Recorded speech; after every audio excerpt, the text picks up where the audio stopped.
So in the overnight session, we got a test of the 2889 high volume node, and from there the market launched to the upside and put in a breakout above yesterday's initial resistance zone, signaling the buy side in control. So at this point, heading into the open, our short-term bias is going to be bullish, and the intermediate term bias will continue to be neutral bullish. Now, the main challenge for today is that a lot of the move has already played out, and the market has already hit the primary upside objective, which was 15 quarter to 17 quarter. And then on top of that, we have the FOMC announcement due tomorrow, and quite often the day ahead of FOMC tends to be a two-sided range-bound type session. Now, that doesn't necessarily mean that the market can't expand the range to the upside and then enter a balancing phase, but we just have to understand that the market has already moved quite a bit, and with FOMC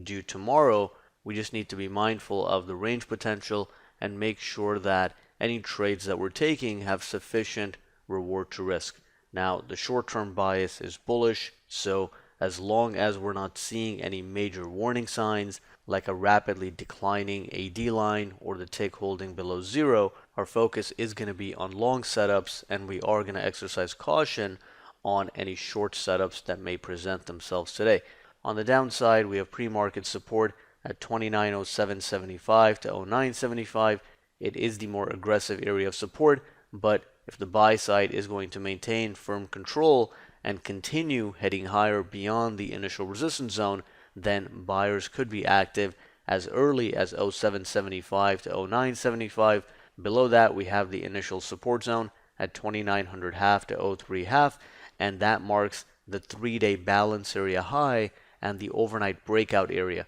So if this strength is going to remain intact, then we want to see the buyers holding ES above 2900 half to 03 half, and if we're dealing with a very strong market, then ES doesn't even have to pull back into initial support, and it could just hold pre-market support and continue heading higher. Above the initial resistance zone, we have a pocket of resistance at 21 to 24, where technically sellers can be active on first test, but the better areas of resistance are up at 29.34 half to 37 half and 39.75 to 42 quarter. Those areas also mark a range extreme, so in the event that the market gets there, those are the zones that have potential to cap the upside. And then, like I mentioned earlier, given the strength that we've seen in the overnight session, ideally the buyers hold ES above 2900 half to 03 half, and if the market's really strong, it could even hold the pre-market support zone.